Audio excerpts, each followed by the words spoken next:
Friday, the final day of the week. These are the voyages of the program Unsportsmanlike Conduct. Its ongoing mission to explore strange new movies, to seek out new bits and new edits, to boldly go where no radio program has gone before. Oh, Kent's Movie Club. It's Kent's Movie Club. Kent's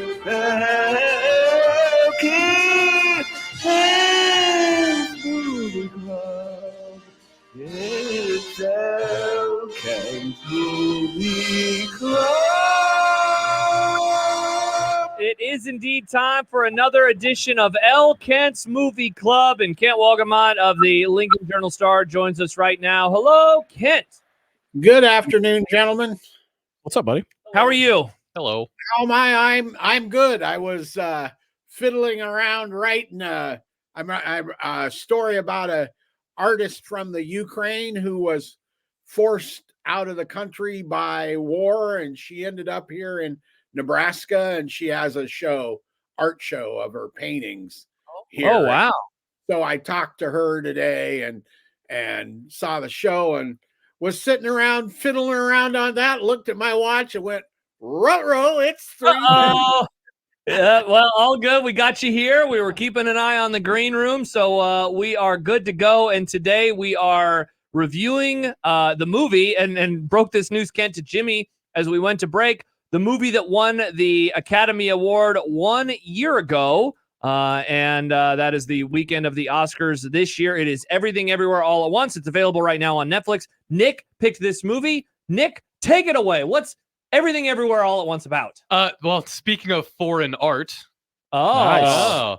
It's a movie that tackles multiverse theory in a very fun and creative kind of way. There's a woman, her life isn't necessarily magical or amazing. She's just an ordinary woman who quickly gets thrust into a different world, many different worlds on many different sides, and tries to navigate both these worlds and her relationship with her daughter. I'd say that's a pretty good representation And of what the movie was about. Yes. I don't want to spoil this movie. It's such No, a good yeah, movie. yeah. If you have not seen this, we will not be spoiling it in this conversation. Kent, let me ask you this to begin the conversation. This was one that premiered. I went back and I found my favorite movie podcast, their first discussion about it, and that was close to 2 years ago. This was May of 2022.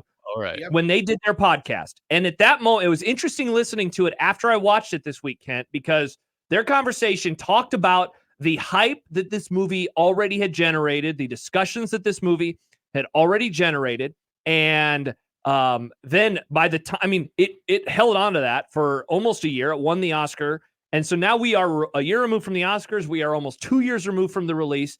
How has being removed from the hype cycle, the take cycle of this movie, what has that meant for you as you took it in? Because I found myself actually enjoying it more this time than I did the first time I saw it back in theaters. I believe this was the 5th time I've watched it. Oh, wow. I have a bad habit of getting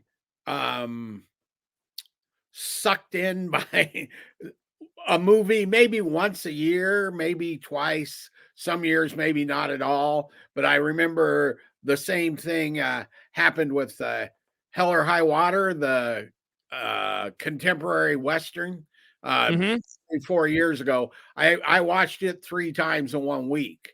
So, this one did it for me. And so I saw it in the theater.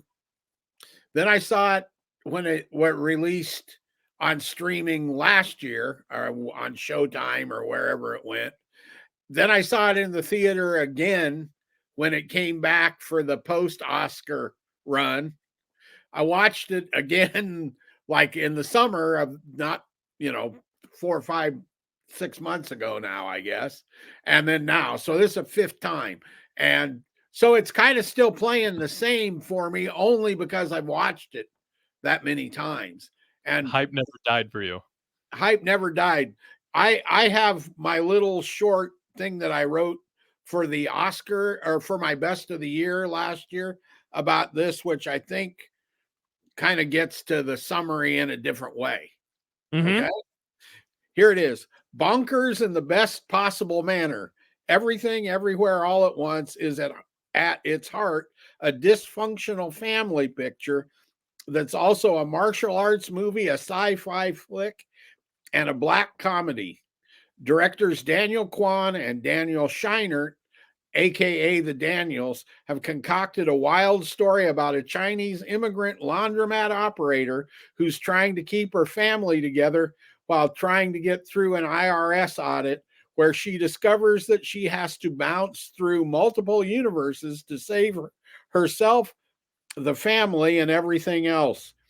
She's played by a magnificent Michelle Yeoh, probably the only actress that could play the role, doing her own stunts while turning up as a chef, a Chinese opera singer, and martial arts star in the multiverses. It's eye-popping, action-packed, oft hilarious, and has plenty of heart. And you'll never think of an everything bagel the same way after you see it. All right. Well, that's a way better description than mine, Ken. It's, it's a reason Well why done. he's the critic. I gave Josh I'm a professional here. I gave Josh mine off air, and I said it's Scott Pilgrim meets Loki meets Ratatouille meets The Matrix. Yeah. That's not bad. Not at all. So I've never heard of this actress before, and what you just said, I didn't know she was doing her own stunts.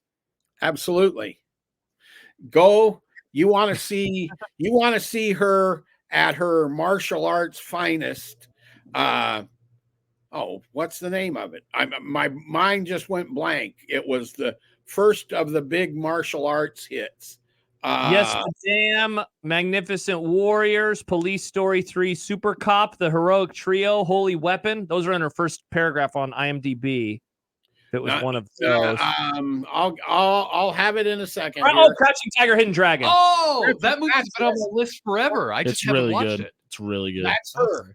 And I think she's the star. She does all her own stunts, and she's like a 50-year-old woman doing that, which is pretty impressive. And I think the most impressive thing about her on-screen presence is like when you see a Jamie Lee Curtis kind of come on screen, it's not like dwarfing the stars around her. She never shrinks on screen. When you have a star of that caliber on screen with her, she kind of holds her own and carries the movie. Yeah, she won. Absolutely. We were running through camp before you give some of your opinions. We were running through what it did last year, because I said it did last year what Oppenheimer is going to do on Sunday, and it just won everything. It won Best Actor, it won Best Supporting Actor, or it won Best Actress, Best Supporting Actress, Best Supporting Actor. It won Best Screenplay. It won Best Director, which was 2 directors, and it won Best Picture among some other stuff as well. It absolutely dominated. And editing is the other one that it won.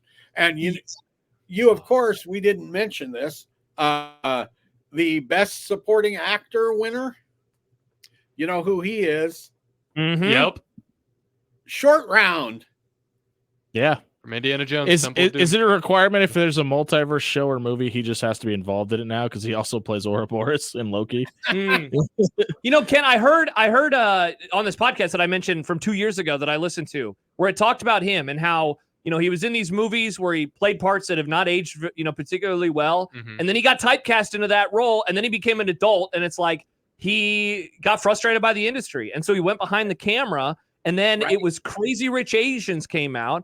And he was like, he had FOMO, and he was like, I'm missing out on this. I want to be participating. He went and auditioned for this movie, and then he won and then I was reminded of it that at the Oscars last year, Harrison Ford was there, and it was just like how special of a moment was that?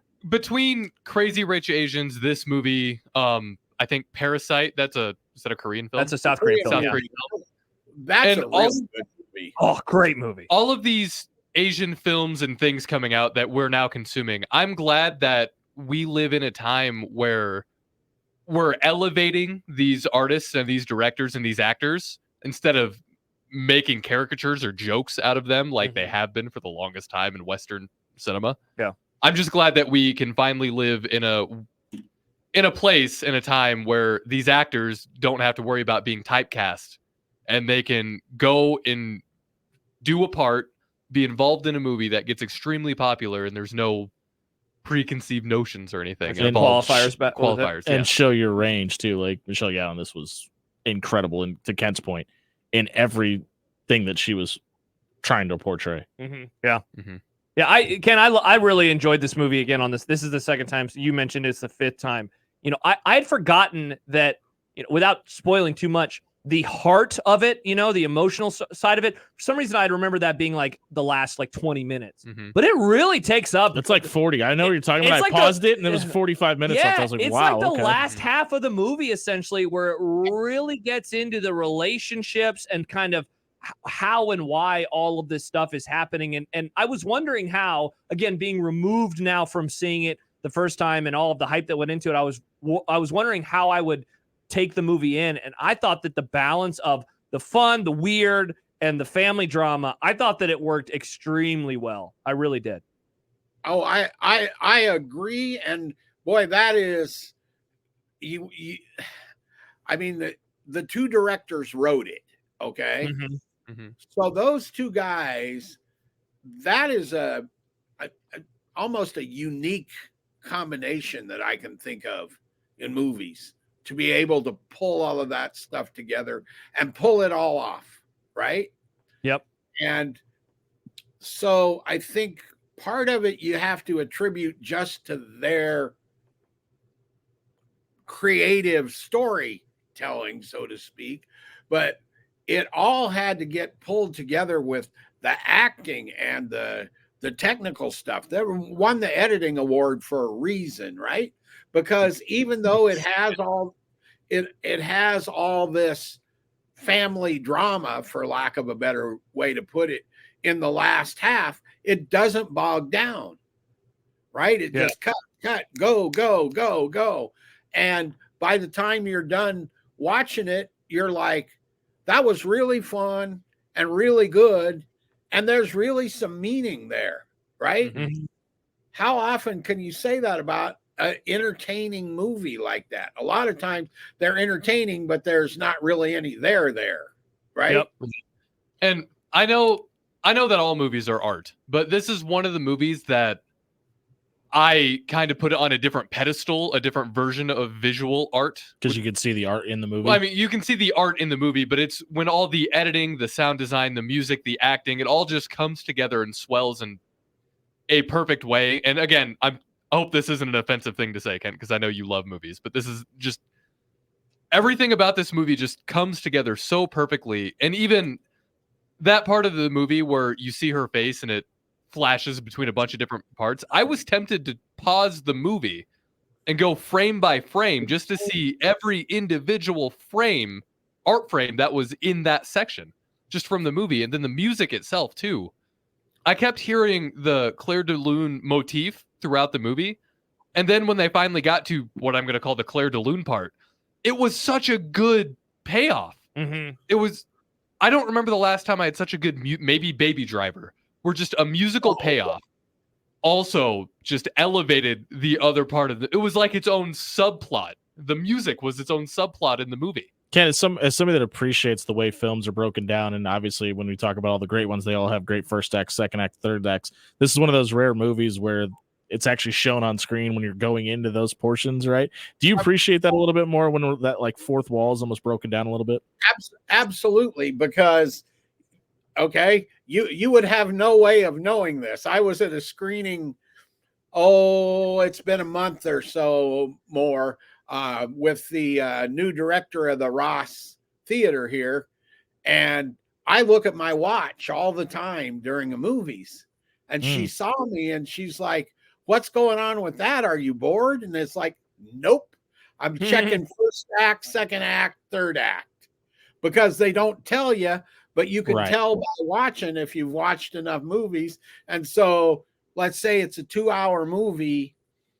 First act is going to run about an hour and 10 to 15 minutes. The second act is going to run about 30 minutes. And then the third act is the rest. Or if there's 4, they get chopped down into smaller. But if you've watched enough movies, you see that here they didn't even make any pretense about it. Yeah, And didn't I hide it love at all. Yeah. Yeah. One of the things, Kent, that I loved about this too, and I don't think that it's giving anything away, that you could absolutely watch this as someone just falling apart at the seams and going through some sort of a mental crisis. absolutely. And it never really explores if she is or not. Like, you can Yeah. view it from that perspective, or you can, if you want to take it on its face and say it's just a movie about a lot of weird stuff happening, you can also view it from that perspective. not But even it's clearly just not her. though. It's clearly not though, right? Like when you think about like when we talk about breaking generational curses and like the way the world is developed and how things are different now versus how our grandparents, our parents have looked at things, and it's just kind of like you can see a little bit of somebody, either yourself or somebody you know, directly involved in almost every single part of this movie. Oh, 100%. I was tearing up at the end of the movie. It's so good. Yeah. This movie took me on an emotional roller coaster. and I loved it. Like I was just thinking about this when we were reading that when Kent was reading his description, we were talking about our comps of this movie. It's like on paper, this should be terrible. And somehow all these great actors made like Kent, you kind of brought it up, but like the everything bagel thing made me die laughing, but it didn't make me lose the introspective of what's going on the screen at the same time. And when you could pull that off, it's cinema magic. The other food related things that happened Yes. too would have most people tapping out. Mhm. Yeah. We don't need to spoil those. Oh No, no, no, not no. at all. They can look for the everything bagel in the movie. Or Ken, I need your that's not giving anything away. I need your professional opinion. What is the timeline on to when you could start spoiling movies? Well, in this case, I would probably go ahead and do it, but I understand that a lot of people haven't seen it. Sure. And also, this one is too good to spoil. If we That were matters. I know what I was Yeah, thinking. that too. matters too. about some mediocre POS from, The Hill. Yeah, The we're Hill. talking about the Yeah. Hill. Yeah, I'm more than happy to spoil it. And in fact, when there's some new releases that I think are just god awful, I'll get them right on the first review. Yeah. Here's the end.